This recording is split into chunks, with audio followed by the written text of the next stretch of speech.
Today, the video game news today is it's Beach's birthday. Hey! This is ChillPoint.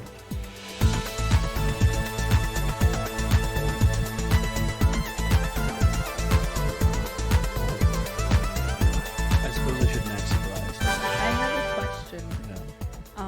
In what way is your birthday related to video games? Because he's leveling up. Ah, yes, exactly. Paul? 45. Why level did you 45. help him? I I mean, to be fair, I'm the one who said it. I don't care. Was this I a wanted riddle with him an to answer? Like, did you expect that I would give that answer? Or? You're an improver. Deal. Oh Yeah. shit, I don't know. I would Yeah. have just thought that it's like because every video game is a gift. Yeah, it's Beach's That is 30th definitely not anniversary. true. Oh, that would have been. See, I missed that joke. That would've been Sometimes, a good joke. sometimes a lot of 30th anniversary. Sometimes people when they give a gift, they put a lot of it's a labor of love, and they put a lot of effort and care and whatever into it. And sometimes they give you a gift, and they just fucking crank something out and put it in front of you and be like, "There, eat it. It's $25 a month." Wow, I thought you were going to go with, and sometimes they just give you a video game as if it's anything, because it's like a thing I've actually done for you several years in a row. I did get a video game for my birthday today. I got 3 of them. Nice. Yeah, Nintendo Switch Online put the 3 Densetsu no Starfy games on the GBA NSO. That's so. definitely not a gift. That's definitely a thing you pay for. I mean, they were. They're in Japanese, so Yeah. it's hard to tell whether it says "Happy Birthday Beach" That's in true. there somewhere. Yeah. Mm-hmm. But yeah, Wow. I can tell what kind of episode this is. It's going to be the one where Yeah. Paul just wants to help Beach, and I'm just going to be the antagonist If you would now like I have to be. If you would like to give me gifts, all of you in chat, you can go to patreon.com/loadingreadyrun because that is my job. hey everybody, welcome to ChillPoint, show where we talk about the week's video game news, and also about the episode of Checkpoint that went up yesterday. Yeah, so again, I guess join the battle pass that is patreon.com/loadingreadyrun. Yeah. That was the opening joke. Which is I like that. I'm a favorite of that joke. It's good. Did you write it? No. Oh, okay. I just want to check because sometimes, I mean, that's something that sounds like fair. it kind of seems like something you would have written. I know sometimes you help with the intros and the outros when Yeah, people have yeah. been like not finishing that part because they've been working on the stories. No, I appreciate that, but no. You're a funny guy. Thank you. Why are you laughing? It's just funny that like when Are you somebody laughing? Why are when you somebody laughing? throws that out just out of nowhere to just be like, "Oh, you're a funny guy," it always feels a little bit dismissive. I don't know why. No. Even from a child, when a child calls me a funny person, I'm kind of like, my- I feel like I'm being made fun of somehow. My dismissive statement, which I do to Jacob a lot because I think it's funny, Right. is to call something neat. Oh, neat. Yeah. Speaking of funny guys, Nelson wrote the first story that we did this week on Checkpoint Yeah. about Pokemon Sleep, which and how it's made over $100 million in its first year. Completely unexpected. Everybody but me apparently knew the game had microtransactions. I didn't know either. Sorry. Nobody but you. Nobody but me. Yeah. I said that in the weird way. Yeah. Because you've actually played it, right? Yeah. For a whole week. Now, And then I stopped because you do have to you have to have the app open and your phone on. Yeah. Then you can I'm keep it running all charging night. on your bed, but Yeah. still. But also we're in the same bed. I don't know how much of that sleep data is mine. There's that. I think that's a problem Well, with that's those true. kind of things too. Is that you're not you really should be sure. polluting your sleep data. Yeah. Yeah, and I listen to the recordings and I can't tell if it's me snoring or you snoring. Don't worry, it's you. It's Oh, it records the definitely- audio as well. You can. Oh, interesting. You don't have to let it. I let it because I was curious. Yeah. But yeah, you do have to. I think, and there are other sleep apps that act that way, but because I think the ones that don't are typically like your Fitbit or whatever, where it's grabbing the data from like a different device. Yeah, now if you are, from what I understand, the two things that I learned from comments on this video, one, if you want something to track your sleep, Pokemon Sleep is not the best tool for that. No, There are not better, really. there are better apps. actual sleep tracking apps. But two, there were multiple people in the comments that credited Pokemon Sleep for actually being like very effective in getting them into a more regular sleep Yeah, pattern. That's great. And it's like, you know what?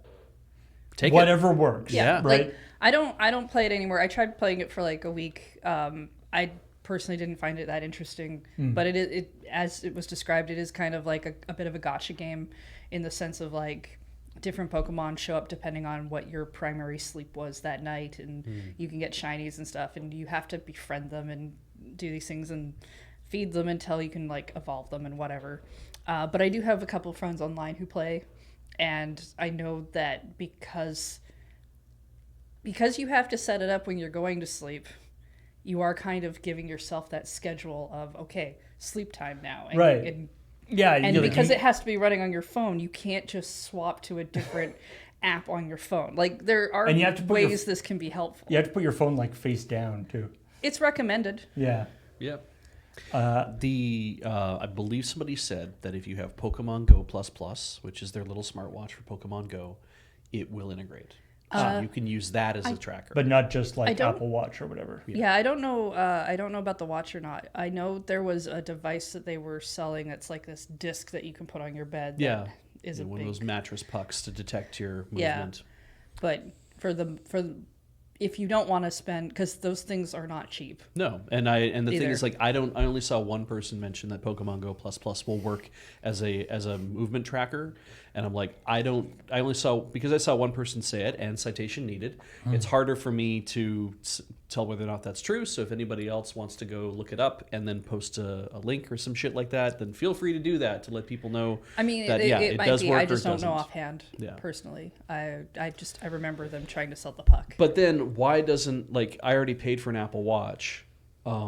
That's the thing about like Pogo and with Pokemon Sleep and everything else. It's like, I would love it if it would use the data from my watch to be able to work with those products as well. I'd love to have the integration be there. I figured by now they would have, but I don't think they have. Which probably means they're not going to. Yeah. You know, I know this is like a premium item, right? It's like you're paying, if you buy the low down version, you know, $350. Yeah, You buy a used but you one, can maybe get, $400 or $200. I think you can get or- Pokemon Go to work on your watch. Can you really? Okay. To help catch things. I thought you could. I mean, it's been so long since I played that too. And I expected Pogo would make money, right? That makes sense. You know, like I was like, okay, people are going to pay money to do that kind of thing. Sleep doesn't seem like the kind of thing I want to pay for. Like And again, it's microtransaction based. You're paying for like cookies and things because you're trying to. but it's got a subscription too. Well, yeah, but it's you're not paying for sleep. You're paying for the ability to catch more Pokemon, which is like ultimately kind of the point based around the system. The explanation, I think it was in Discord, somebody said, which I thought was a good explanation, is it's, you know, like any other of these sort of idle games, like these sort of in-app purchase idle games, but the energy mechanic is you sleeping. Yeah. Which you get to my age and it's like, yeah, my energy mechanic is me sleeping too. So Oh, they removed the functionality for Pokemon Go from the Apple Watch. yeah, Oh, weird. that is weird. But it does work with Pogo Plus. So yeah, you can use sleep with that. Anyway, Anyway. so yeah, there isn't too much more to this story. Yeah, the basic of it is it made a lot of money. And for who? It made a lot of money for Probably the Pokemon presumably some combination of Select Button and the Pokemon Company. We don't know who. Yeah, that's It's kind the of most, that is kind of the thing that I do wonder, right? Because I'm like, Niantic must have made pretty good money off of. Niantic, I believe, does make some money from the thing. Yeah.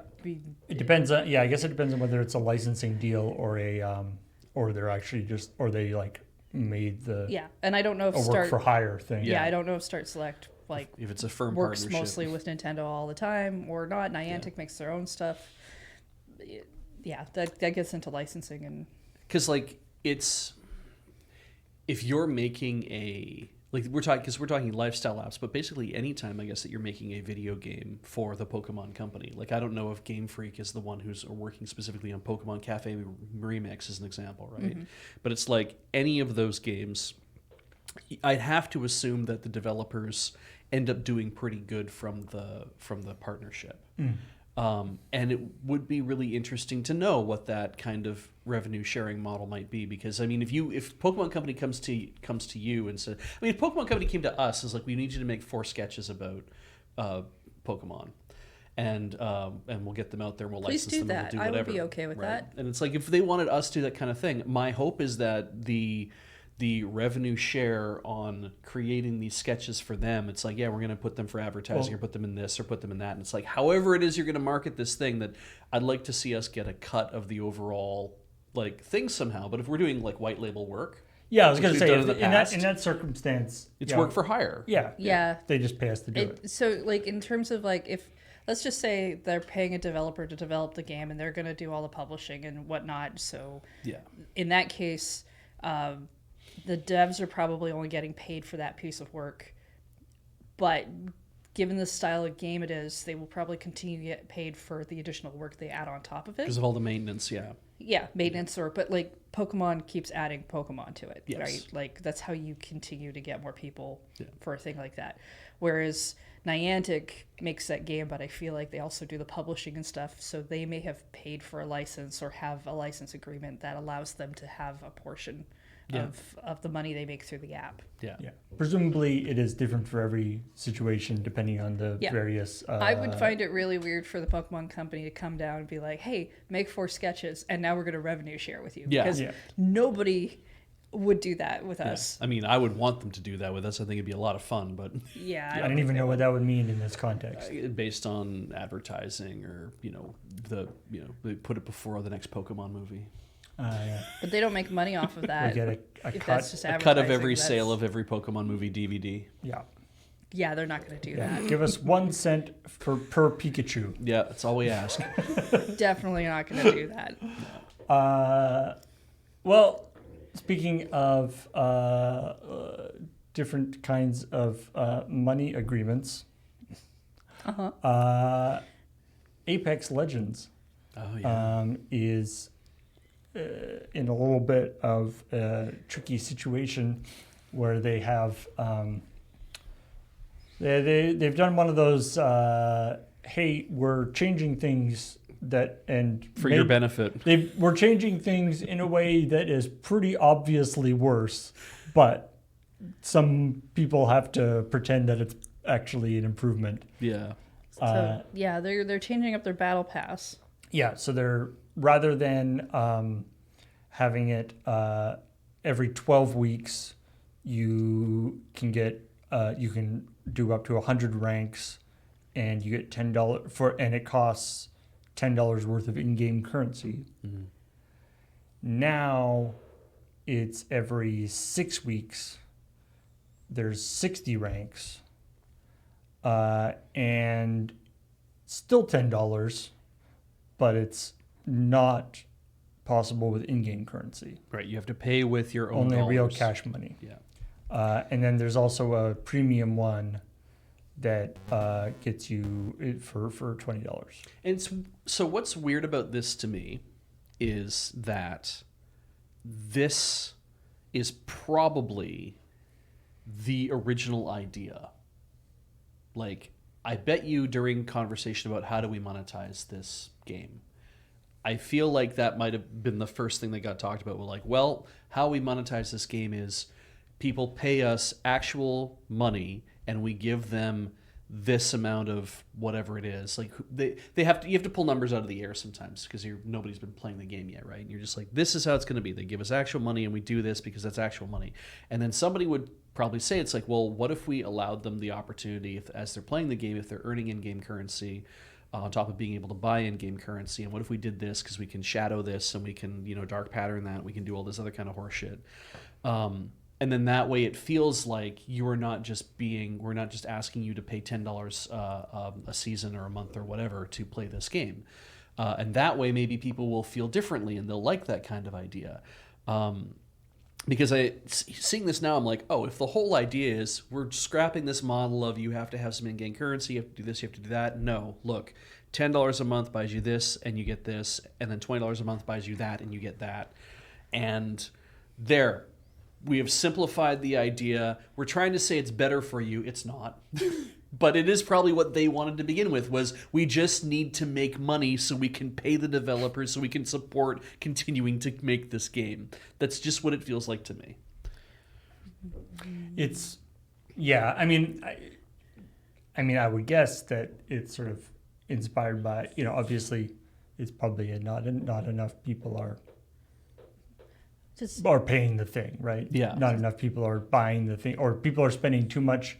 I guess it's like there's too much, the in-game currency is too easy to get, so people aren't having to spend the whole thing on them. I don't know. Do any of us play any games that have a battle pass? Have any of us paid for a battle pass like feature?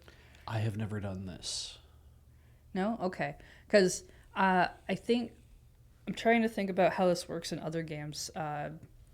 Because there's in some games, right? There's the whole you have to have in-game currency, which you pay for with real money, and you use the in-game currency to buy everything, right? Like regardless of anything. And it doesn't sound like they've chosen to do that, because they could have said, right, because you can use in-game currency, we want. But usually the idea of having in-game currency that you can grind is you're allowing people to pay in time. Yeah. Right. And that's going to get, especially at the beginning of a game, it's going to get people who maybe won't pay or don't have the ability to pay, maybe because I'm thinking kids maybe who don't have access to a credit card or want to go buy the points in a store or something. Right. But have a lot of free time, might be paying with currency, and that this change is more of a, we just really, there's too many people paying with currency, and we think that they'll pay money if we don't. And this idea of paying with your time also means that you fatten your user base, because you're saying to people that it's like the more time you spend here and the more money you earn, the more currency you earn in the game to continue letting you play the game, means that everything gets a lot wider. There's a lot more people playing. There's a lot more choice of who you get to play with. And right. In a multiplayer game, you need those people. You want to have that. Yeah. So you'd have to find a means to say we're going to let you play this essentially for free. Which would have been an interesting thing if they took the position of, like, when you first start playing the game, like when you come in and you set up your account and whatever, you can play the first 3 months for free. It's just like you download the game, it's free to play for 3 months, and then after that, if you want to do the battle pass stuff, then you lose access to, you basically get battle pass for 3 months for free, and then after that you have to start paying for your battle passes. I mean, like, that seems like it's a much more in like, if they wanted to try to force people to pay money to get the battle passes rather than just the in-game currency that they've grinded out, they shortened the length of the battle pass. Right, that already is a thing that will cause you to probably have to either spend a lot more time in game, which you might not want to do at that point, or feel like you have to start picking and choosing your battle passes, or like it paying seems like for every other one. It seems like that would be sufficient. Like, that seemed like that would have been enough, and it would also still have been kind of shitty feeling. Like, as a note, this is battle pass, so like you can just play the game for free. This is all the sort of crafting rewards and what is it? You get 300 or 1,300 Apex coins, 2,400 crafting medals, 10 exotic shards, 17 Apex packs, 3 legend thematic packs, 2 legendary character skins, 1 legendary weapon skin, and 1 reactive weapon is what you get on the premium one. But if you get the premium plus, then you also get 20 exotic shards rather than 10. I to not interrupt, but who was the cracker person who put the premium plus cracker image? I put that in, but Graham requested it. Yeah. Because that was very good. Thank you. I like that a lot. You know, in the States they don't call them premium plus. They're just called premium. That brand of cracker is just called premium. I thought there were maybe like 2 levels. They were like better. I thought so too. It's like I don't know how you make premium saltines. Yeah, when I go to the States and I see premium saltines, I'm like, okay, that's a brand. But for whatever reason, when they were in Canada, they're known as premium plus, and I'm like, okay, Does it just mean we have the better battle pass? Maybe. I get it. Premium plus also gets 10 level skips. 2 legendary Premium Plus legendary character skin variants, and all legends playable during Battle Pass duration. Okay, so it sounds like you kind of just get everything I guess. I when, hope you, so. when you pay for it. To be honest, because there's some battle passes that Well- are more about you get better items by coming in every day and doing your dailies or you're doing your Yeah. whatevers, Oh, right? I Like see what like you're there's saying. there's this sounds like a thing you pay because it's like, oh, you get some extra stuff. At first glance, the Premium Plus does not look like it adds that much over the Premium, at least not $10, but who knows? I don't know what these things are worth. I mean, being able to play as every legend from the very beginning is maybe where they're seeing that it must be worth it. Like, we'd have to know, I guess, more about Apex I do Legends. enjoy that in the tweet that they announced this in, it's got one of those great Twitter context boxes, the like correctional boxes, Right. that says, while Respawn claims this change is made through community feedback, it is obvious that this change is only profitable for EA shareholders. Consumers are forced to spend IRL currency instead of in-game Apex coins. Yeah. Ah. Which It's weird, right? Because it's I don't like- know who makes these corrections. But Yeah. Like I'm in trying community to notes. in trying to understand that it's like because saying that this only benefits EA shareholders, and I'm like, I suppose, I mean, if the coming from the businessman's perspective, right? It's like, if I have a product, I have to make money off of that product to sustain making more of the product. And even in a maintenance mode, like if a game is in, like it's in, this is the thing about the software development life cycle, is that there's a certain point where they call maintenance, and that's not about being a janitor and cleaning your shit up, though part of it is bug fixing, whatever else. It's about the maintenance, maintaining the product that you're making over a certain amount of time before you have to start again, right? So whenever I say, oh, this is a game maintenance, it's not being a janitor, it's about actually like maintaining Well, this- the product. And I mean, this is when these live service game devs have to do new Yeah. skins and new whatevers. Yeah, so every part of that is like that can feed into that, and from that point of view, it's like if you used to be you drop a game on a cartridge, game gets sold out there, and then people buy the cartridge, and then that's your sales, and you sold a product, and you move on from there. And live service games are no longer you put even especially when it's free to play, right? It's like you put a thing out, everyone downloads it, like, great, you've made me a game for free, you're the best dad ever. And it's like, right, but dad needs to pay the people who made the fucking game because they have houses to live in and they have food that they need to put in their bodies. And so I'm like, I like the idea of just being like straight up being like, look, we need money. This whole bullshit of like, well, it will benefit you. It's like, no, drop that. Just be like, we need money to maintain the game. And if you want to play the game, then you will. But we But don't also, like that. But- people don't like to pay money for things. Well, but also We don't. We the- also the- don't. We don't. We don't like that. We don't like it when corporations say that they need money, because so many of them have too much money. Have too much money. Don't really need it. That you can't believe any of the ones that maybe even actually do. Like, Yeah. there's too much corporate greed and too much lies within the advertising to believe any of them. Yeah. Even if that was truthful. Yeah. Yeah, like we don't know how Apex is Like- doing as a thing, whether this is just we need more money or whether this is we need this money, otherwise the game's going to be shut down. And it could be completely possible that it's like, oh, you could afford actually the money that you're making in all of EA. The entire company could afford to pay everybody if they just adjusted their pay structure slightly, so the people at the top aren't like making $100 million a year. Yeah, kind and of idea. that's the other problem too, right? It's Stock like price has to keep if- going up. Yeah. it's stock it's, price must keep going and up. we you know, nobody works under this nobody in the game industry seems to work under this idea of making some money and being sustainable is cool and fine. Yeah. It's, I'm not making all the money, how dare. Yeah. Right? Like, while I agree, it would be really cool if they just said, no, look, we have to do it this way because we need more money in order to sustain the game. Yeah. Nobody would believe that anyway. Yeah. I would believe it from an indie more than I would believe it from a. I would believe in indie. Yeah. But Apex Legends is made by who? Yeah. It's published by Electronic Arts, made by another large company. Yep. Yep. The Respawn, that's it.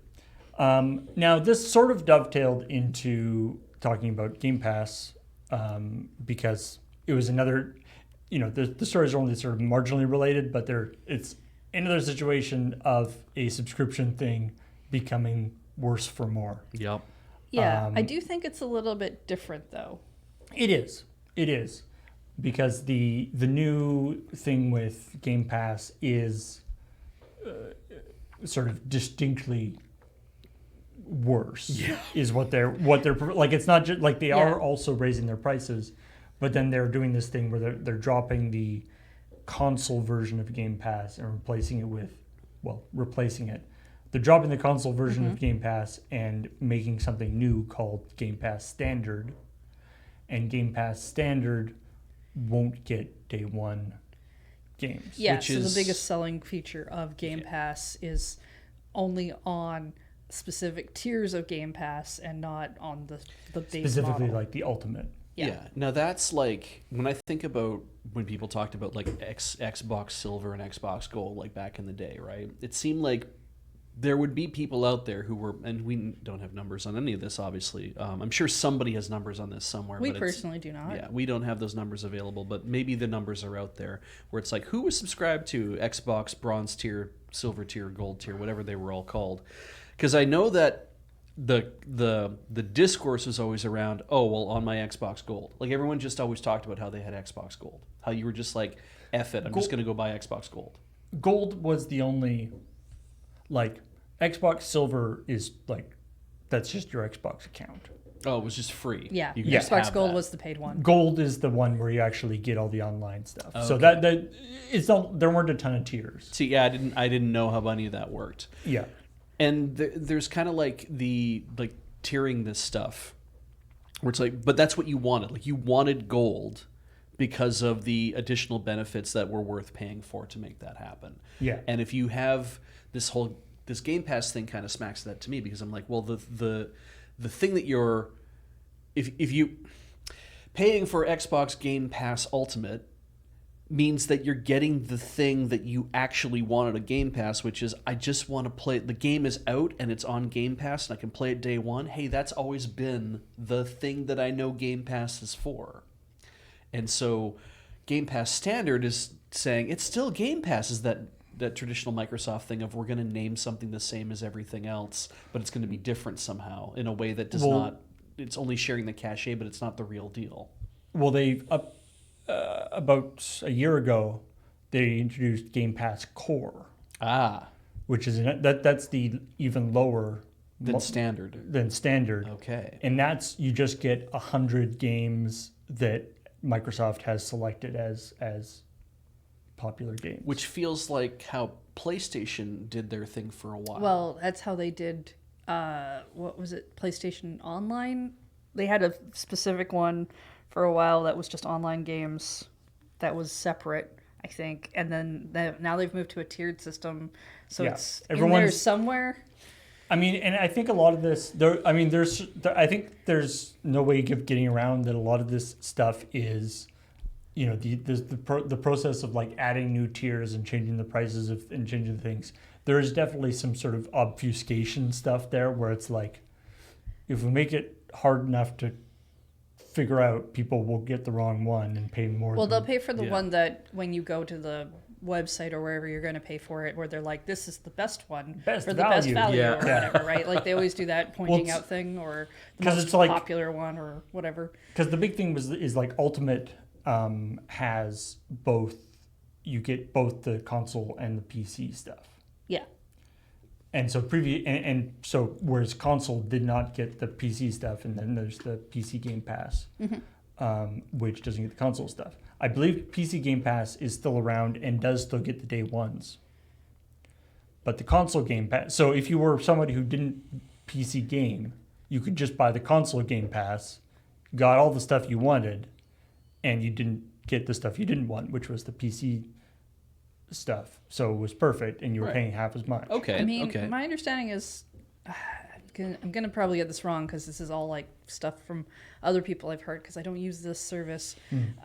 Is that sometimes you didn't get stuff day one anyway on day one because so many of the pre-orders of like very special editions now allow you to play the game technically 3 days early thereby I guess making it day depend- one like kind of a different day. Okay, yeah, maybe you don't get it day -3. But let's that's what I mean. Like it's just this weird. But that's also why I'm like, this is different than like say the battle pass thing, because when you look at Apex Legends, you can be like, oh, they've changed up their battle pass. Is this a trend amongst say other battle passes? Whereas you look at Microsoft Game Pass, and what we're seeing is actually having different tiers is very common within a bunch of the gaming online services. But every like media thing right now is like, oh hey, we're changing up our tiers. I got one from Disney Plus the other day that's like, hey, guess what? $30 extra and you can have the thing that you have now. We've added an extra tier that would have been at the old price. That's just a little bit more expensive than the one that adds ads in, but you can only watch everything in 1080. Right. Because everything is adding a Yeah. paid for tier with ads now. Yeah. And And that that- and one that- is and the that- cheaper one. But that tier doesn't seem to be that much cheaper than what you're currently. because usually it's the price you're currently paying. We've added in your tier that you actually Yeah. want at the more expensive thing. By the way, definitely look at all of your subscription services Yeah. and consider Culling. seeing if you don't use them that much. People often subscribe for things, forget, do it on like free trials, and Yeah. then forget and are paying money for a thing they're not using. I got a message from a Shopify app that I have Share installed your on our password with all Shopify your store. friends. That was like, hey, so hello everybody, thank you for using whatever this app was, right? We're going through a transition. Basically, the whole thing boiled down to, if you're on the free tier, we're going to transition you to the lowest paid tier, which will be $19.95 a month, and we're letting you know that right now. And you have until, and it was basically the day that I finally saw the message. It was like, you have until this day to let us know that you're not going to do that anymore, or that you want to change to a different tier, which is even more money, or like these kind of things. And I was like, cool. And I logged into the store and I uninstalled the app immediately because I was like, we don't use this that often. that was So- just you were just like testing it. yeah, and I'm like, great. So I pulled it out, and I'm like, now it's Yeah. not going to cost me $20 a month when originally it was free for like my occasional use. I also heavily advocate, and I used to do this a lot before I just shared services amongst all my friends. I would pay for a month of Netflix and like watch a bunch of stuff, and then I would cancel that and go pay for a month of something else. And watch Yeah, exactly, Stuff over yeah. there. Yeah. Like You can test out different things. Now, so I think, I don't know, one of the things that I've started to notice is I'd be very curious what the accounting looks like for something like Game Pass, or even Yeah. or even like Netflix or whatever, right? Because when you make a new Halo game, you put it out, charge $80 a copy, Yep. sell 100,000 copies, you make 80 times 100,000, Yeah. 80, 100,000. accepting discounts and whatever. Yeah. Like the calculation is pretty easy. When on Game Pass, you put out the new Halo Yeah. and you don't actually get any money that Yeah. you weren't already getting. Yes. And that idea of of how the accounting actually happens, and whether I feel I have no without any actual information to back this up. Yeah. My impression from outward appearances is that a lot of these companies, and not just Microsoft, also other people who are doing subscription, streaming services and stuff too. It's like, you put out this streaming service, or the subscription service, $10 a month or whatever, Yeah. and you get a ton of people signing up. Mm-hmm. Boom, your revenue looks great. Now you've got 10,000 people paying $10 a month who weren't paying you $10 a month before. That's a good $100,000 every month. Yeah. But the idea that that is given to you with the assumption that is paying for the ongoing development of Yeah. movies or TV shows or games. Correct. And that, so like, by the time Halo 4 comes out, I've paid more than $80 for Halo 4 in some ways the way thinking Yeah. about it because I've had a subscription for 2 years. But you have also been in that time, the hope from your perspective as a consumer is that I have been extracting value of a certain level from being a part of that subscription service that translates into I was able to play a certain number of other, let's just say like like lower tier, more expensive, however you want to look at it. Like I've been able to play a bunch of other games that I can kind of drop into and drop out of as I want to until the new Halo comes out, and I'm like, oh well, then hopefully my value was extracted properly. And as I've said in the thing, I had Game Pass for a number of years. Yeah. I stopped it a while ago because the value proposition wasn't. I had played Yeah. a lot of the games that I was interested in, and the value proposition was no longer there. Usually when I hear people bring up a game being on Game Pass now, that's not like Game Pass advertising that like a new game's going to be on Game Pass day one kind of thing, but actual people talking about games they've played. It's like, oh, hey, I tried this neat indie game I would have kind of been interested in, but wouldn't have spent any money on because limited budget, but I tried it out because I already pay for this service. Yes. And Yeah. it was neat. There's Like, lots, and there's lots of things that I, watch on Netflix that I wouldn't pay to rent, Yeah. but I'm happy I've watched them. And it is weird to think that this is a permanent rental system, or And even the rental thing, like I'm fine with that too. Yeah. It's just I feel like we've seen with like Hi-Fi Rush and some of these other games. I feel like when they're doing the accounting, they go, well, we sold 100 copies of Hi-Fi Rush. yeah. And it's like, well, yeah, because most people were playing it on Game Pass. Yeah. Like, Yeah. you were selling it. Like most of the games, or if not all of the games on Game Pass, are also available to purchase. I the mean, only they thing that would know who's downloading those games to play, though, right? well, They would, yeah. Yeah, and not even But just the, downloading. but the question is whether that's being calculated into because that's not technically making them any money. I'm going to say that any additional I can money. 100% guarantee that the slice and dice on all of that is being calculated into how that goes, because I'm sure revenue sharing is a part of that too, where they're like, you're like, I want to put, Microsoft says, please put your game on this service. It's like, why would I give you my game for free to give to everybody else for free? It's like, no.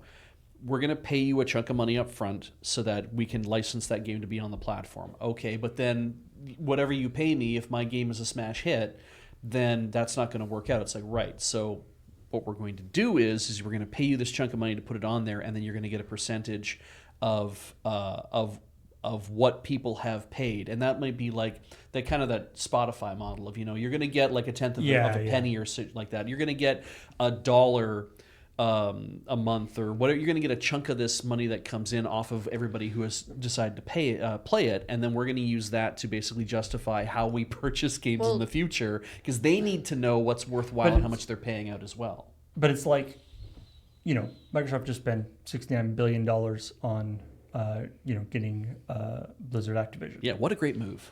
And one of the things they got Call of Duty. I'm really tired of that being used as a justification for why they need to make more money.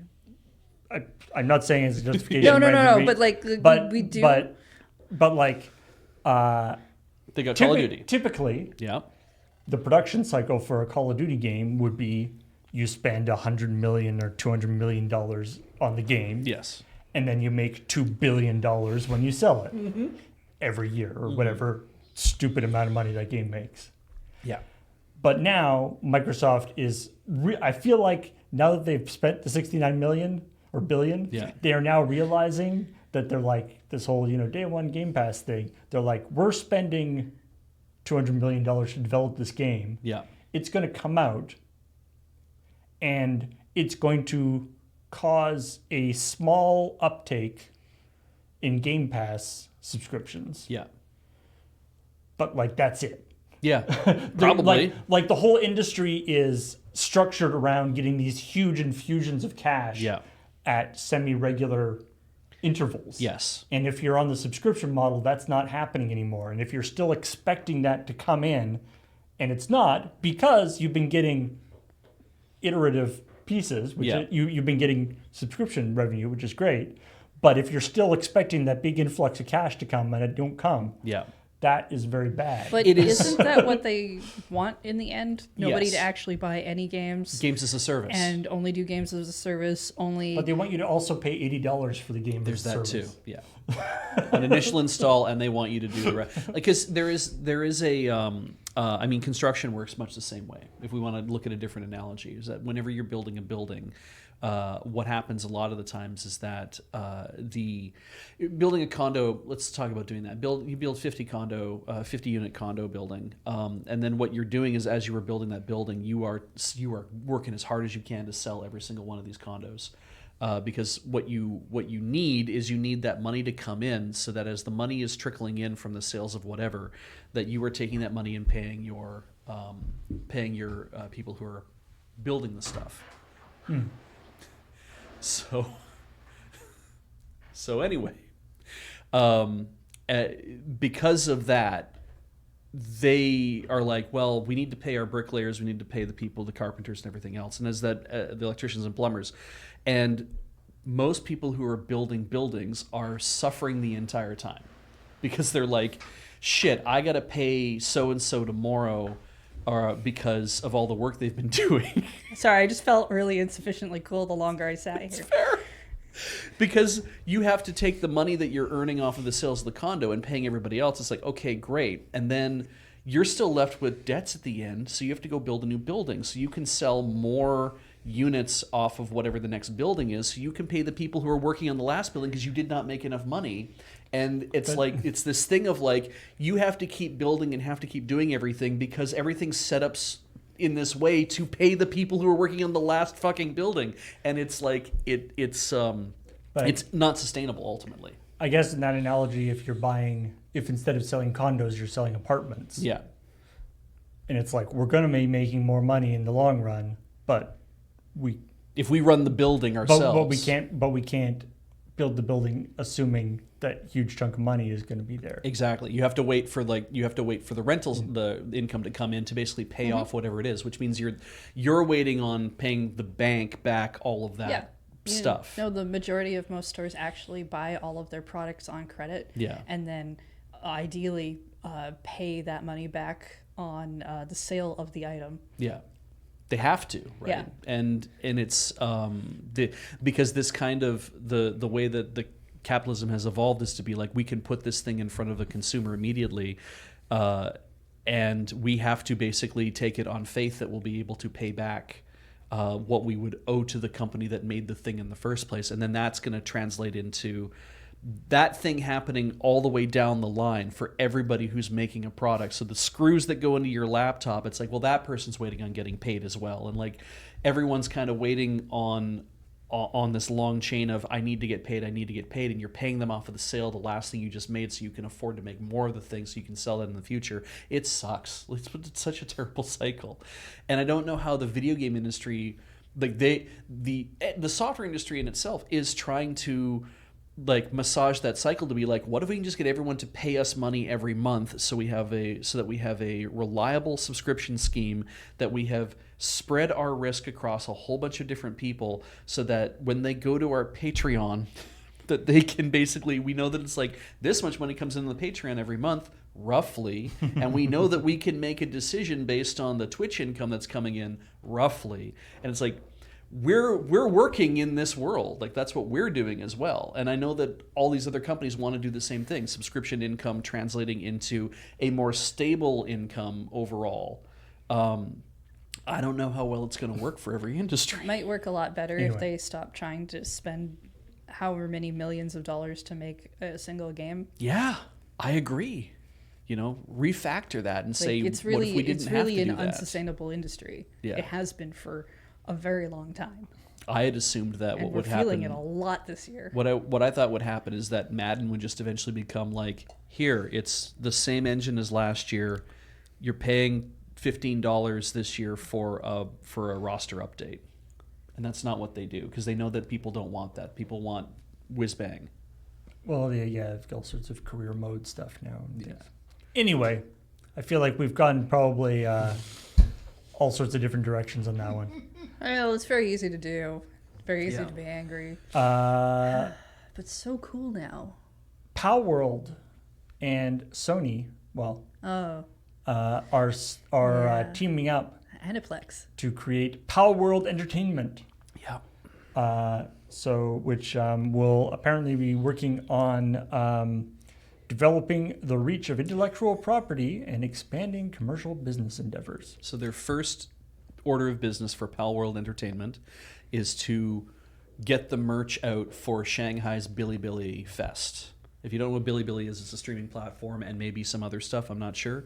And that is happening in Shanghai, which was a surprise to me because I'm like, I didn't know if Bilibili was a anime streaming platform in Japan or if it's a Pan-Asian streaming platform, if it's a Chinese streaming platform primarily. I'm not really sure. But yeah, they're starting with, we're making merch.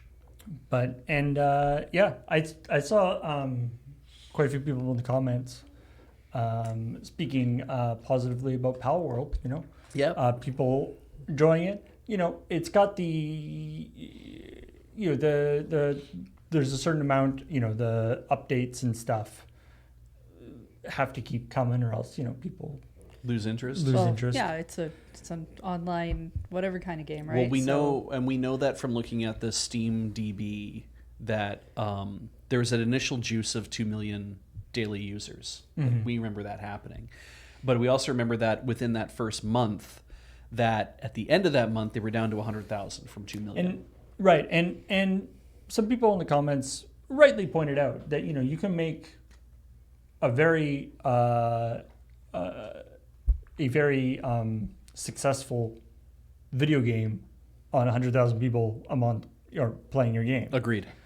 So hopefully, but obviously if you're hoping to get 10 million people playing and you get 100,000, that's not so good. No. But if you're structured in a way that 100,000 makes sense, then it's good. I don't know what it'll be interesting to see if there ends up being, further licensing stuff in terms of anime or other kinds of products. I mean, if they made it into an Pal World. anime, I'd probably check that out just because I would be curious to see what they would want to go with for story. Because, the Pokemon comparison, Pokemon started as a video game. Yes. Yeah. And it had a storyline with it, and I'm not, because I don't want to play Pal World. I don't really know if there's really a storyline or if it's mechanically interesting and people enjoy it. I think it's mostly mechanics, at least at this point, and the story is mostly just sort of a bunch of stuff. Yeah. This you is go from one thing to the next. It's the point. Well, the other thing I should mention about the Steam DB stuff when I was looking at it was also that up until the most recent update, it was basically punctuated by a slow decline. That every time there's a new update, it juices how many people are playing it. They get up to 80,000, 100,000 people, and then over the course of months. That, for example, before the last update, there was about a couple weeks where their maximum daily users was around 23 to 30,000 people playing this game. And then the update comes out, it juiced it to about 100, and now we're in this cycle of 80,000 people, 40,000 people, 80,000 people, 40,000 people every day. So it's 12 hours of everyone being awake and then going down to 40,000. So if you think of that being that there's 80,000 people in one half of the world that is playing it, and then when that half goes to sleep, there's 40,000 people remaining. It's okay, so maybe you've got 100,000 people to 120,000 people playing it worldwide. I don't think that's enough to build a media empire on, but you got to start somewhere, which is the point I was making. And maybe that is where they're Pokemon was a game that everyone loved. I'm gonna do some. What do you call it? Anthropology here. Pokemon appealed to people because you had a bunch of kids. This game comes out, cute monster things on the package and everything else, probably really good ad campaign. And there was you buy red or green. And then you can trade with your friends. And the network effect was based on which one that you played. And then we would play with your friends, you would work with your friends, and you would trade stuff back and forth. And that helped engender and continue the hype. So we have a Pal World online game, if you can play with your friends or against your friends or whatever. hopefully that's the same thing they're hoping for, is the network effect to help generate more hype, to buoy that up, to get people thinking and talking about it for a longer time. Harder to do because of the landscape for people playing games these days. But they're also occupying the T for Teen area. We don't know what they're rated at. I've saw people online being like, oh, they have an ESRB rating of T for Teen. I'm like, I would believe that if that actually was on the ESRB website. Which is weird, yeah. Yeah. But it's like, it's definitely not E for everyone with all the guns and stuff. So I'm like, wherever this is that they're occupying, that's not going to be what gets chatted about around the schoolyard for kids. What'd you do on Pal World last night? I don't think. Well, maybe it would be. I mean, so just as a slight correction for your Pokemon anthropology, they didn't put the cute monsters on the box usually. They put they do legendaries now, but the original Pokemon they put on the box were the end evolutions. That's true. The cool monsters. That's true. And that was part of the appeal of Pokemon, was you had cute monsters for people who wanted the cute ones, but ultimately they got big and kind of like and felt really cool for people who wanted more of that aspect. That's true, because you put a big fire dragon or like a big fat like water dragon, essentially, you know, kind of thing on the packaging that would appeal to people more. You're right. Yeah. It just makes me feel like it's harder to establish this kind of thing when you have something like Pokemon filling that space. That if it has that kind of mind share and it is filling that kind of space, it's like Pal World's probably like, well, we can carve off a chunk of that for ourselves too. We can occupy a piece of that space. Which is why I brought up Yokai Watch, because I'm like, oh, Yokai Watch thought they could fill a piece of that space. They did for a few years, but it didn't stick. And yeah, and you know, Pal World isn't the first game that the whatever it's called, Pocket Pair. Yeah, it's not their first game, and you know, so they're probably if Pal World, you know, falls off, they'll probably move on to something else. Yeah, like they're not all in on Pal World necessarily. Absolutely. No, but it's also not uncommon for a game like that to have an influx of or players coming back when the an update happens or an expansion thing happens, and then to slide off again. That happens with every kind of, like World of Warcraft is like that. A lot of other games that are expansion based have an influx of people who come in for the content, play for a while, maybe they get bored and they fall off, or and then you have the people who stick around. As you said, there was a trend of like more people online during a certain time of day, and that just says to me that it's probably more popular in a very specific time zone, and that is going to be likely the time zone they start targeting for plushies and the merch stuff. And like lots of other games that aren't even live service or online all the time do that venture now. They try to make t-shirts and plushies and things even on a one-off game, because they're just trying to make some extra money. So and it is about building mind share and showing people, like League of Legends I think has plushies and stuff and all that kind of stuff now, but I mean when League of Legends got rolling, I don't think their first priority was like, holy shit, in 6 months we better have a whole bunch of merchandise made. Pal World is only about 6 months old, and they're saying, let's set up a thing and let's start actually making games and manga and music or whatever, and then like plushies or like whatever else that you need to do to market these creatures. And I'm like, in 6 months that might not be enough time to actually make the stuff that you need to do to appeal to people. But there are games that come out now that try to be we give them out to streamers, and then we put out merch as fast as we can immediately when the game's not even barely been out, because what we're going is for a cash grab of not trying to sell the game, we're trying to get streamers to play it so kids who watch the streamers will buy our merch. Yeah, fair. And the cycle is getting shorter and shorter. Yeah. Anyway, speaking of streamers or people who play video games, this very over the top trophy that is going to be part of. Greg's really liking this insert commercials into the stories thing lately. Huh? Esports World Cup, which I guess you're just allowed to call anything. I I guess World Cup isn't like a copyrighted term. Yeah, like You I can mean, just call anything a World Cup. like we could do that with the Canadian Highlander Championships. We could just call them the World Championships, and that's fine because it is the only place that we're having that is having a Canlander Championship, and it's officially sanctioned by the group. So the World Championships happens here. Yeah, As Beach has pointed out to me a couple of times recently because of the Nintendo game Nintendo World Championships. Oh Jesus! That only happened in the States. Yeah, Yeah. and they find it. There was a I mean, the World Series of Baseball. there was a Japanese named after a newspaper called The World.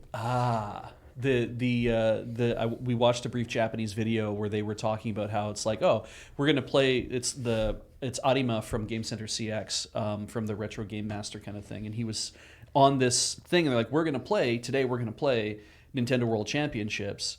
And they're like, world, huh? Oh, the entire world. Like, they kept saying Sekai over and over. It's like, the whole world, huh? It's like, yeah, this came out in the United States. Oh, yeah, I see the whole world then. Like, they were very sarcastic about it because it's like the U.S. does this. They have a thing that... And, there was no fucking Canadian, invitational to get you into the World Championships at all. I talked about this. Nintendo is a Japanese company, right? Yeah. To be fair, we also crown, Miss Universe. Yep. And that's pretty presumptive. Absolutely. So, you can make anything a World Cup, and Riyadh has decided that they're going to have the esports world. They're going to have to establish the esports World Cup, and they're like, that means that it can go anywhere in the world like the Olympics does. It's like, yes, it will probably not. But No. I mean, I assume that's going to have a lot of issues just because it's Saudi Arabia, for one. Yeah. So I can't imagine there's a bunch of people who probably can't play. I'm Just very based off interested. that. I'm very interested to see how this will actually play out. Whether, because of course the promotional video is all CGI, so like how it actually manifests itself in physical form. I know from various YouTube channels that I enjoy watching that casting strangely shaped things in resin is not as easy as you might think. Yes. And making it not look like crap. Well, yeah, but that might depend on what standards you're going for. What's weird to me is kind of the bad feels that they're trying to integrate into the trophies. That's like, you come to this thing, you get this cool golden whatever, except you have to give it up when you lose, and we give you a black one that says this is where you placed. Right. And I said, I want one that just says didn't try. Yeah. Like, I want one that just basically says you get scrubbed out. Like, I think you get to keep the frame. You get to keep. Yeah. And then they replace the center thing. I thought they put the frame on the pedestal. the frame goes on the pedestal if you are one of the winners, like the people who ultimately win. So you keep the key when you win. Yeah, because you're going to get a trophy ultimately. Yeah. Right? Well, your key goes Right. into the trophy. Yeah. Right. Yeah. They give up but it's like your key, your inner key goes into the freaking monolith. But then somebody can be like, no, I can take that out, and I can say I want it in my trophy because I want to basically teabag this dude. Well, was that it? Well, they don't hard to follow. You don't take it out of the monolith. Well, Like, yeah, but it never goes in the first place. Yeah. You The idea is get that they'll to- all be put in the monolith except for the ones that you can have up to 3 of your opponents' things. And I just feel like shit. Like Graham, the Olympics is a lot to answer for, but they don't do a thing where it's like, oh, you get to remove your opponent's hand and have it like cast in bronze, and you get to bring that shit home with you to be like, I beat that dude. He feel doesn't like- have a hand anymore. I feel like chopping off someone's hand and casting it in bronze is a little bit different than taking someone's participation key. Yeah, no, you're fair. I'm exaggerating for effect. I do think it's just weird though, because it's like they ultimately at the core of the Olympics, like going way back, and maybe it's still this way, I don't know, but there's still a basic respect for the spirit of competition among the people who do the thing. And if you might get really pissed off that somebody's figure skating better than you, but you're supposed to outwardly try to be good people about it. Yeah, it's called sportsmanship. The thing, figure skating might not have been like the best example. Yeah, I know. You're supposed to be a good person about it. So when I initially didn't watch the video, I saw it when I was doing the editing. But I was talking to Graham before ChillPoint, had happened, and he was telling me what he wanted, that he wanted this video spaced out. Yeah. And he described it. He was like, yeah, there's these keys and you put it in your trophy. And my brain was like, okay, so everyone gets a really cool, like Victorian style looking key. And then they put it in the trophy. So I guess they have to unlock the trophy. And I was like, my brain was so much better than what I got to see. And a couple people mentioned it is the way the triangles look with the sort of the kind of slashes, the thing. Little swoopy swoops? Yeah, does look very similar to the Abstergo logo from Assassin's Creed, which is like the faceless corporation that runs everything.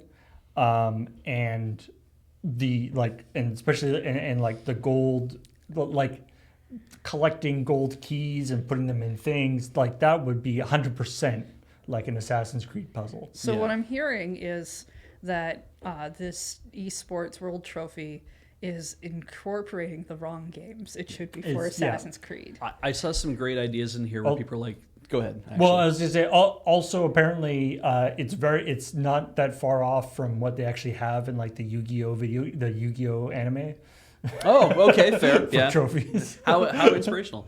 I've been seeing some great ideas from people have in chat here where it's like, oh, take their uniform or their jersey and then like be like, oh, you rip it to shreds and then the shreds get embedded into the trophy of like, these are the guys that I beat because you have their jersey or whatever. And somebody said take their plane ticket and cast it in bronze and that's what you get to take home. And I'm like, yes, I love this idea. Take their passport, shred the fucking thing. They can no longer leave Saudi Arabia, and now what they have to do is they have to build the next arena. They have to stay behind and build the next arena and work to fucking death in 125-degree heat.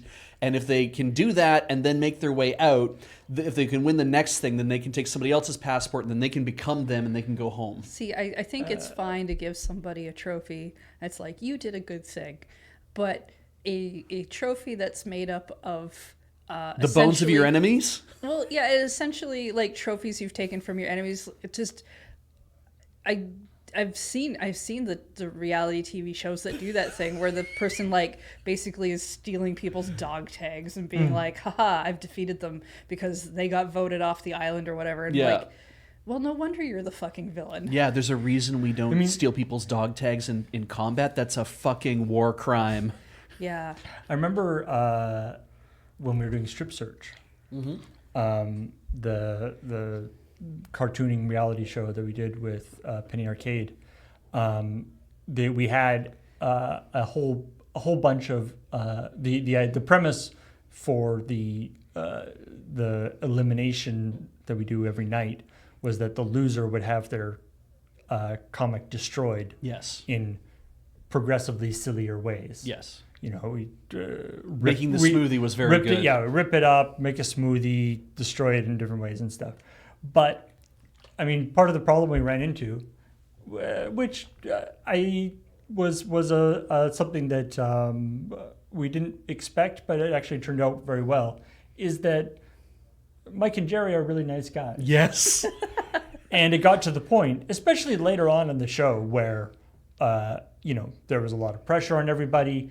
The remaining contestants were all incredibly talented cartoonists that they didn't want to just, it was like, this is a work of art. Yeah. Even though it's maybe not exactly fulfilling the requirements as much as the other work of art. Or, I don't want to destroy pick a winner. And so, it ended up being the destroying of a thing ended up being kind of bad feel sometimes. Yeah. And not just for like the person you're doing it to, but actually for the whole thing. Now, I'm assuming that the people doing this are fully prepared to break stuff because whatever. But yeah. I mean, actually, I have a question about that. A little behind the scenes information that I'm wondering about. When the two contestants would come into the room, were they told that it's like, okay, at the end of this, the person who loses, your comic will be destroyed in a basically progressively over the top fashion, just so you know that's about to happen? Were they told that at all? Do you remember? I mean, I don't know if the first team might not have been told, but like after that, everyone knew what was happening. Yeah, because you went back and people talked about it. That's fair. Yeah. Yeah. Anyway, so we'll see how is this going on right now? Yeah, it is actually underway right now. So we'll see Okay. how it actually pans out. I saw somebody in the comments was mentioning that Mobile Legends Bang Bang Bang. Bang, is actually like one of the prize pool they have for that is like higher than the one they have for like League of Legends. Like apparently it is actually like a super popular game at this particular Yeah, thing, and I know. they have like men's and women's tracks for it and stuff. So this is like it's- this is like this is like the football of esports. Essentially, it's like it's known everywhere else in the world except in North America. Maybe. I don't know a single thing about this game, but I think it has the best mobile game name I've ever heard. Mobile Legends Bang Bang. Yeah. I don't know. It just feels like it's very on the nose. Yep. Like it's very descriptive, and I know what it's going to be about. It just feels like it's like one of those, but it feels like one of those things that we see sold to us on like when you're scrolling through an app and it just kind of pops up. There's it's a very like Merge similar Mansion, style, right? Like yeah, if I yeah. found out that fucking Merge Mansion had a $1 million prize pool or some shit, I'd probably fall over. Like anyway. That'd be fun. And and then we in the coming up talked about Dragon Age Veilguard. Yeah. Or the Veilguard. I think, do we have to have the word the in No, there? it's just Veilguard. It is just Veilguard now. Yeah. Okay, because I thought I saw in one of the title sequences. I thought it was whatever. just Veilguard. Okay. Anyway, they made very sure to say that everybody that the characters in it are not, player sexual, which is the thing that often Yeah, happens. it's what you call it when everyone wants to. Everyone wants to go for you regardless. hang out with you. Yeah. It's very. They character-based. are in fact pansexual, which I guess it's like couldn't I don't know, the fact that everybody that's like a thing that like if they're not player sexual they still have to be like That everybody could. everybody has to be open to everything. Yeah. Seems unnecessary, but anyway. I like it better though overall. Like if I had to choose between two, Because if I you were think I hard would- locked out of a romance option, I guess that would Well, be like bad feels. because Well, player sexual to me says they're all just gonna try and jump into your pants, Yeah. whereas pansexual and they don't actually care about Pansexual, any other one. Anybody else They in the just game? want to jump into your Whereas pants, at least but you don't have to be in the pansexual, pants. you can be like, oh, you have an interest in everyone else, and that's fine. Yeah. And Yeah. I feel like you could get enough people together. yeah, I like that also because being a fantasy game that it's like why not just expand all the options to just be like, you know what, it doesn't matter if because you're the one writing the game, then it's an artificial restriction, and it feels unusual to us because it's like as a straight man, it's like I already. As a straight man, it's like I already know there's a chunk of the population that I'm not going to be interested in a sexual way. So that's how that is to me. But I'm like, but in the game where you can explore whatever you want, I guess why not write it that way? And why not say that it's like then two people in your party might decide they want to develop a relationship with each other. It might not be the way we see it in 3D reality, but there shouldn't have to be a restriction because it is just something that we're creating in the first place. Now, some folks in the comments did point out that previous BioWare games have had NPCs or your party members romance each other without you being there. Ah, did they? So this is not necessarily a big innovative thing in Veilguard. I was unaware. Yeah, as was I. It was put forward. There, Polygon, or no, not Polygon. Game Informer, Right. got like a hands-on with Veilguard, and so they showed a bunch of stuff doing. The other aspect of this story, the other thing they mentioned in the story where they were talking about this is they were saying they were in the character creator and found that you could take the top off the character. Right. And you're like, oh, I didn't expect that, but I can do it. And there are sliders for bust size and stuff. Right. And then the developer or the people from Dragon Age were like, yes, it is a game with mature themes, and we're going to have all stuff. And they were like, so is there also like bottom nudity? Like, is there full nudity, full Yeah. front nudity? And they're like, you'll have to play the game to find out.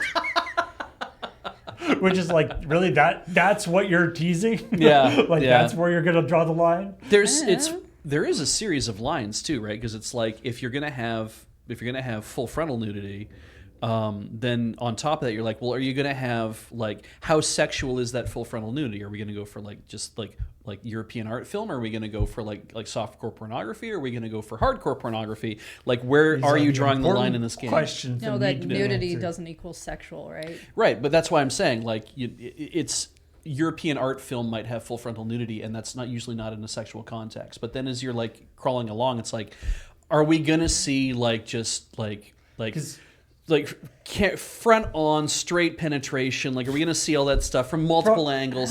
Probably God. not. Probably not, right? Like, but previously, the Dragon Age games, while have been, there's been like sex scenes and stuff, but Yeah. they've been, veiled. artfully covered Yeah, by an arm or a whatever pan to the fireplace yeah. that has been generated just for that. Anyway, let's move on to a couple of extra stories that didn't make it all the way into the video, all into the checkpoint. All right. Hey, do you want a Sonic the Hedgehog RPG? I wasn't thinking about it. Actually, probably. I think I'd be more interested in that. Because We're talking turn based. I don't know. I would take non-turn based. Okay, interesting. I think action RPGs are also okay, but I do like a turn-based one. Sonic Team boss Takashi Lizuka? Takashi Lizuka? There was a Sonic RPG on DS. It's true. It was by BioWare. Izuka. Izuka. Spoke about his desire, admitting, he says, so what is interesting in this article, he keeps saying, he's like, I'd like to, why haven't we done a Sonic RPG in all this time? It's, and then in this article, it's like, you may have forgotten that there was one, Sonic Chronicles: The Dark Brotherhood. It wasn't that popular. Yeah. I think I did one stream of it Excuse with me. Corey ages and ages ago. What one was it? What was it? It's what do you mean what one was it? What was the name of the game? I didn't hear. Sonic Chronicles: The Dark Brotherhood. Sorry, thank you. Okay, I blanked out. I was reading chat. Anyway, Yeah, it's saying that the whole thing with Sonic is that he's super fast, so like turn-based combat might not really work out that well. But you know what? I can imagine like not necessarily the same thing as it, but a Sonic equivalent to like Mario RPG. Like Mario RPG is a completely different mechanic than an actual Mario game. yeah, I can imagine a Sonic one, not necessarily the Mario RPG mechanic, but the Sonic using some other kind of mechanic. yeah. I mean, and I've played lots of turn-based RPGs or turn-based strategy games that have a speed mechanic in them. Right. That have like a timing mechanic in them. So you can imagine something could do kind of cool.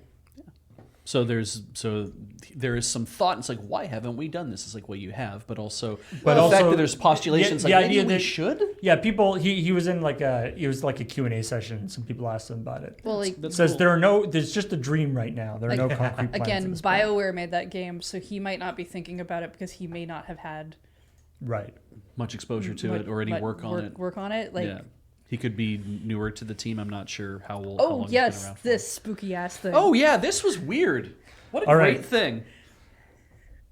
I warn you, because this video contains scenes that some viewers might find disturbing.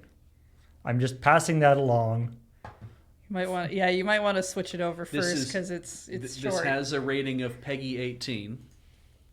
It's hidden by Paul, but yeah, that's what that little red box in the corner. This is. trailer has a rating of Peggy 18. Yeah. So, just to make sure that you are okay. Here we go.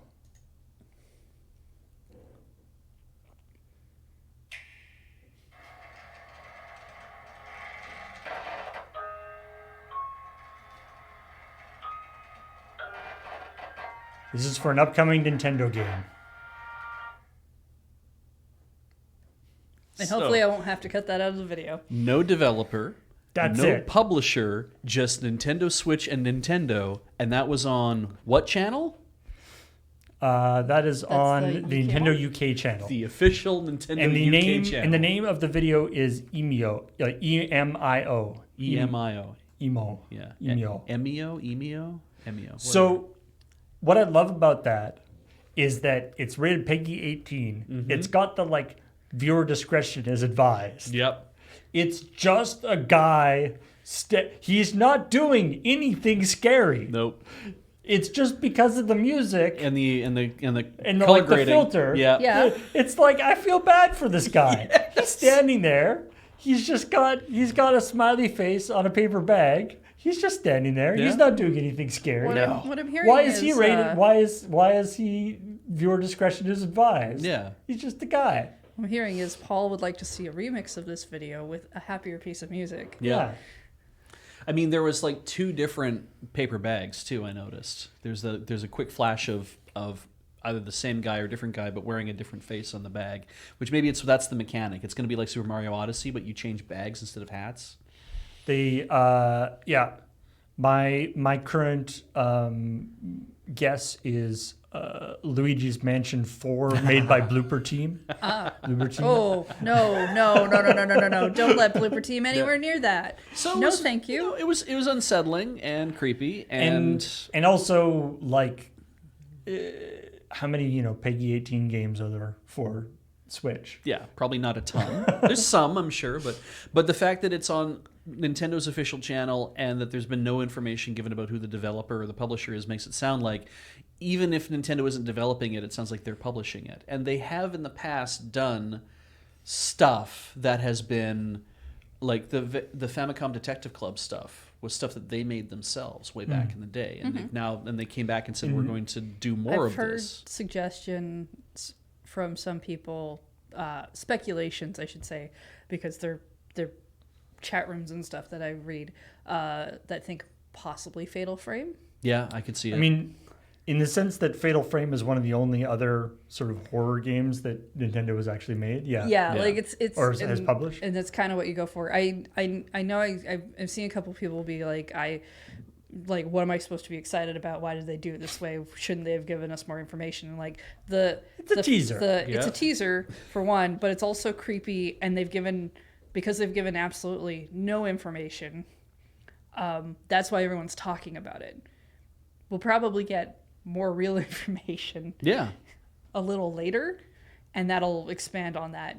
But that's just a PR thing. And I think that the reason why this works, the reason why we even bring it up as story is because it feels so out of character for Nintendo to be pushing what is essentially horror imagery on their own channel. And that's why we talk about it, because it's like this is unusual that this exists because it feels like it is completely out of character. I mean, So that's because they don't have to do much to get people talking early about it. Nintendo has such a reputation for no blood, no swears, family-friendly content. But that's not been true for and that's still a major focus, but that's not been their only focus for quite some time. Yeah, and even then, that's They just still don't do a lot. And I brought up Famicom Detective Club as a thing, and it's like even then that was Famicom, that was Nintendo Japan, and it's like Nintendo of America was this very scrubbed down, whitewashed image that they were really trying to push to get people to be like, no, your kids will be able to play this because that's who we're selling this to.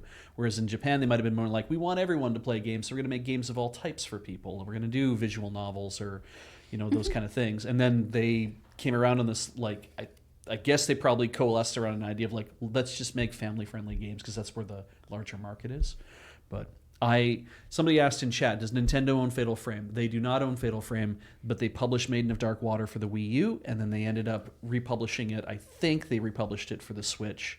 It might have been a different publisher, but they did publish it for the Wii U because they were like, we wanted to get that onto the Wii U, and yeah, and then they've done that played that a before while with some other stuff, like Bayonetta's the famous one. Yeah. That they didn't start. They didn't even make the game. Yeah, but Platinum did. They 2 and 3, 2 at least only exists because Nintendo bankrolled it. Yeah. Yeah, it was an exclusive for them for a while. Yeah. Fallout London is a Right. fan-made.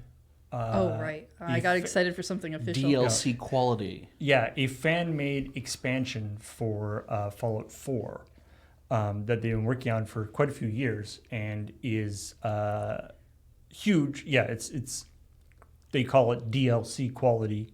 It's a whole, it's a whole campaign. It's a whole thing they've been working on for, and apparently it's extremely well made. Yeah.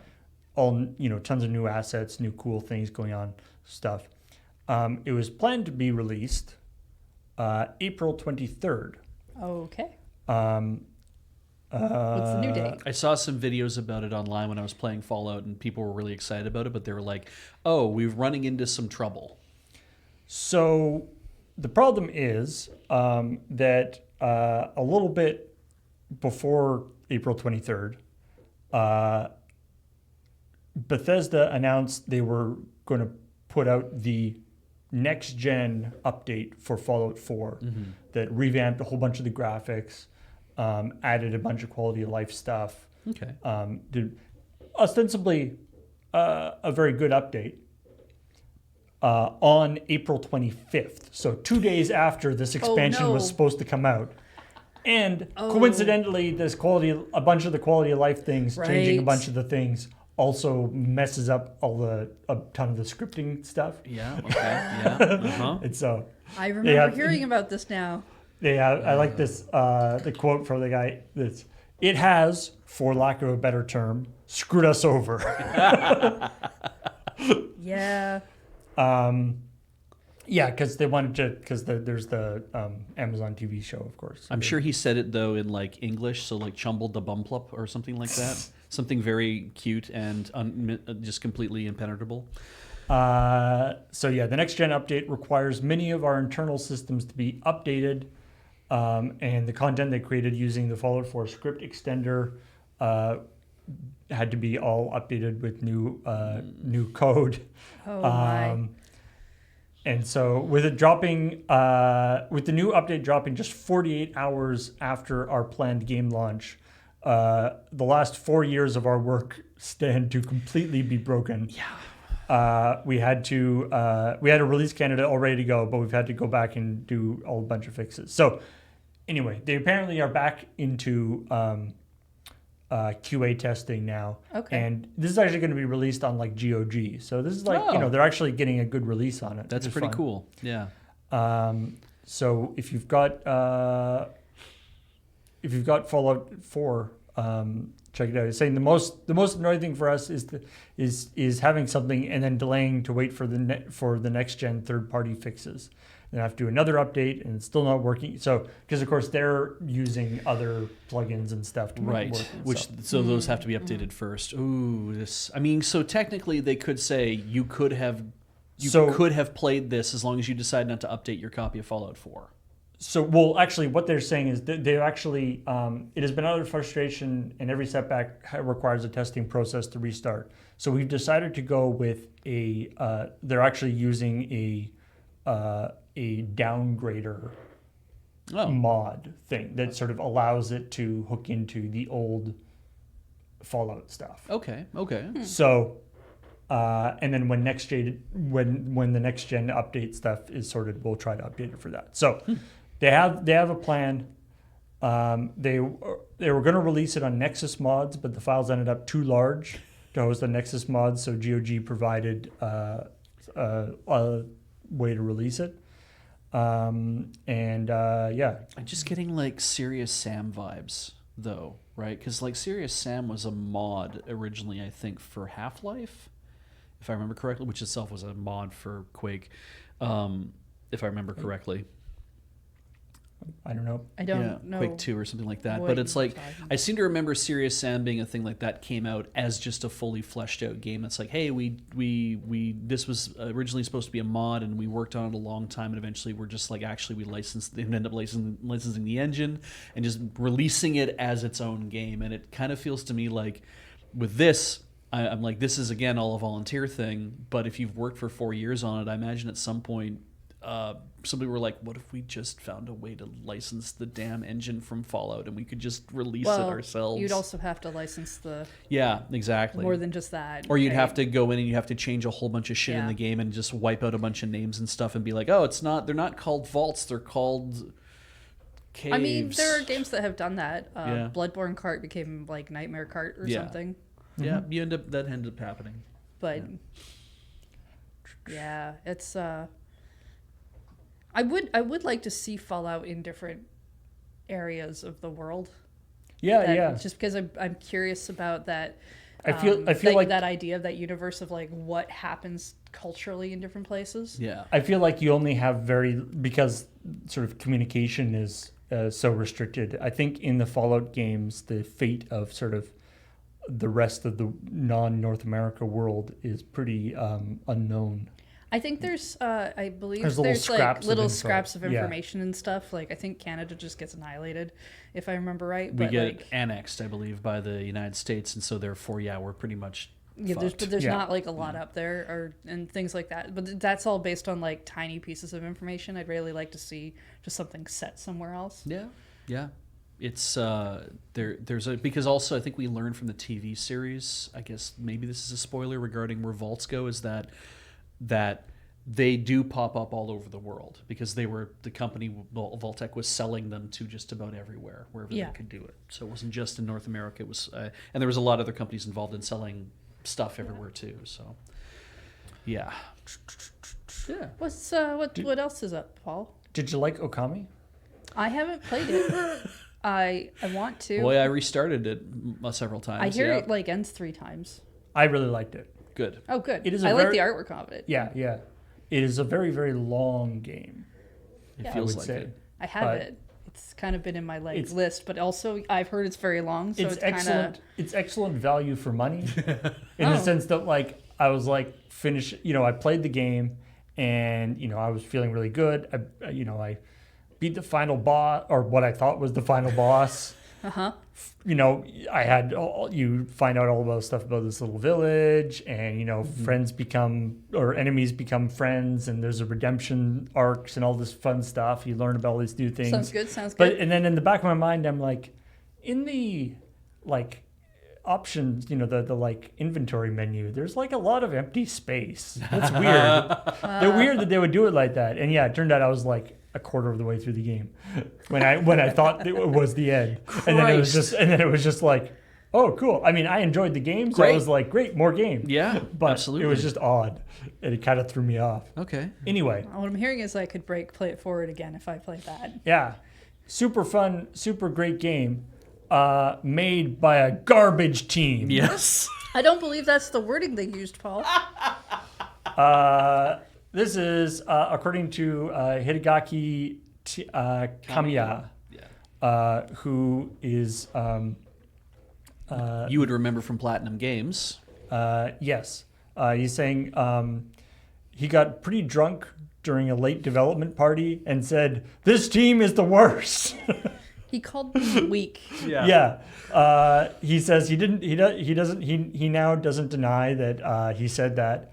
And he says, although several team members were crucial to the development of the game, including Nakamura, who's the co-head of Clover Team, I believe. The team as a whole was frankly weak. Because the initial idea was, we're going to make this cool game at Capcom, for Capcom or whatever, and at Capcom, I guess. And so we're going to take the cream of the crop from all the other... He had a dream team. Yeah, they're going to pull them all together. He wanted to have a dream team. He had a dream team of people he wanted, and he did not get all of them. Yeah. got Or rather, some he of did them. get all of them or something. No, he got some of them. Yeah. He didn't get all of them. Fair, yeah. Which is why he was upset. He goes on to say that this scene in the video should probably be cut, as all the users who loved and played Okami probably think that there was a great team behind it. But actually, that wasn't the case. God, that's got to suck. And then also at that point, you're like, the team is probably fairly sizable, and you're wondering, okay, who does he actually have beef with? It's also like, hey, you know what? If a if a weak team can make a game which is beloved by many people. Yeah. It's not quite the same, but there's stuff that we make sometimes where I'm just like meh on, and then people seem to really like. And I'm like, well, I guess. Yeah, sometimes when you're too close to the product you're making, you end up having a different opinion of the people Probably who are doesn't help enjoying that it. some of that stuff is stuff I've seen like a million times. There's that too, right? Seen like the parts that we've cut out that weren't great and things like that too. But so this was just an offhand comment. Anyway, this was just an offhand comment, but it was just that like usually you don't. Well, it was the fact that it was like he said this. It's like he said this when he was drunk. Yeah. And then he's like, yeah, I said that when I was drunk. But actually, yeah, they were kind of bad. Yeah. I'm not going to back down on this thing I said when I was drunk, but yeah. I'm not supposed to repeat the stuff I say when I'm drunk. Oh, that's funny.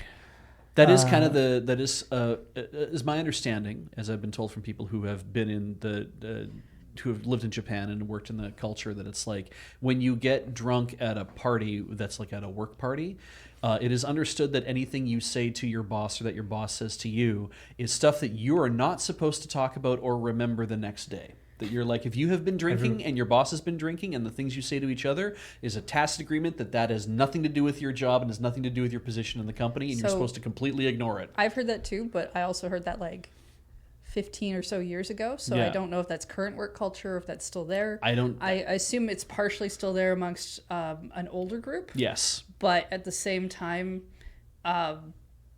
which I don't believe is... I also don't think it's entirely true. I don't think it really works. No. Even if that was true. If that was 100% true. I'm like, yes, we've all agreed to be a place where if someone is really shitty, we all have to pretend that didn't happen. Yes. Like it doesn't affect us as human beings. Uh-huh. I don't think that works. Yeah. But it's also one of those things because it's such an old piece of information for me. I don't know if that would be considered current. Yeah, that's true. Finally, a little extra piece of Apex Legends news. Oh, good. Now, this is not something that was actually the fault of Respawn or EA. There's the Apex Legends Global Series tournament was going on earlier this year. Okay. And they have shall we say a unique payout scheme. Oh. That was only. They messed up the payments. It's good. I thought this had to do with cheating or something. No. So, okay. Oh, that's weird. So basically, they messed up what teams are and so like they figured it out because this guy's saying Zeto, who participated in a few games with the team Native Gaming. And was only there for the weekend. Was only like he only there for a couple days. Okay. He got an email notifying me, congratulating me for finishing first in Split 1 Pro League, and $100,000 was deposited in his account. But he didn't do that. No, he clearly no. didn't. If he was only there for the weekend. The team, another guy who was played with Elevate Gaming, earned $11,000 for 16th for 16th place in the playoffs, $6,000 for 6th place. If that was his whole team. So individually, he should have earned around $56,000. Okay. He was paid out $512. A guy who was supposed to be getting $15,000 got $600.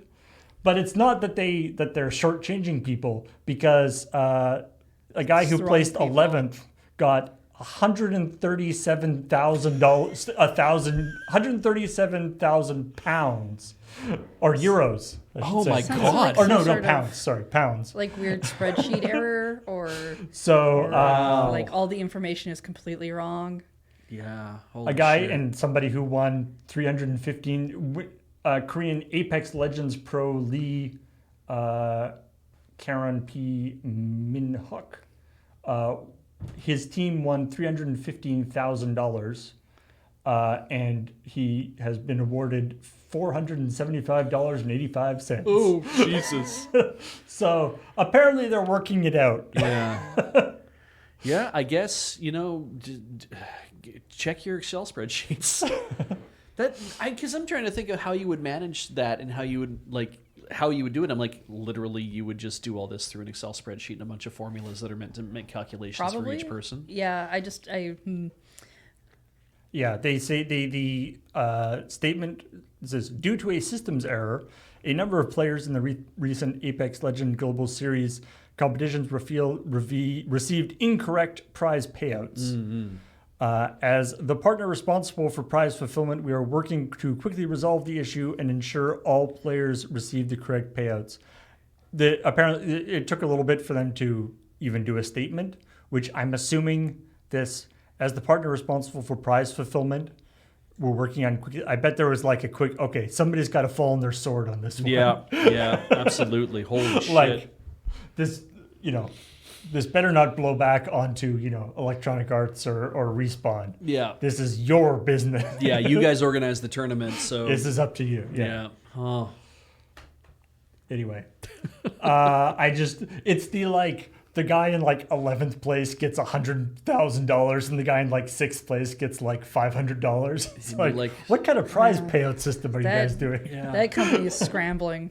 There's so many emergency meetings happening that very moment they find out. And if you've got so if you're somebody who played on a team, but you also played in individual tournaments, then therefore you're placing in both things. You're like, well, we have to send out, we're not going to send out multiple payments. We're just going to send one big payment to one person. Yeah.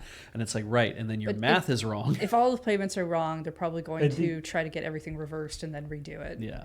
But the guy's this guy's they're like, I hope this doesn't mess up, have any weird tax implications. Yeah. He's gonna have $100,000 into his account and then $100,000 out. Yep, that's gonna suck. Hopefully you get that sorted. Anyway, it's apparently also, and I'm disappointed that maybe it's not, the video isn't available somewhere, but according to the article, he received email about the money coming in while he was streaming. Oh, good. Which would have been a fun thing to watch. Yeah. Anyway, that's all the news that I heard the doorbell. Talked yeah, about. I did too. I saw somebody go by. Okay, cool. Okay. That's all the news that felt like was interesting to talk about today or this week. Thank you, everybody, for joining us. If you haven't watched the episode ChillPoint that we've been talking about this whole time, you should do that. If you're watching this on YouTube, it's probably somewhere near this video, like in the recommendations or the sidebar or something. Thank you for watching ChillPoint. Yeah. By all means, hit up that Patreon, patreon.com/loadingreadyrun. Support what it is we do. Become a member of the channel, LRRVG. If you are into our video game content, become a member there because you'll see your name show up at the end of ChillPoint. Mm-hmm. And those of you who are listening to us in your second tab, thank you for doing that too. Yeah. And go check out the store.loadingreadyrun.com for merchandise because we have merchandise there.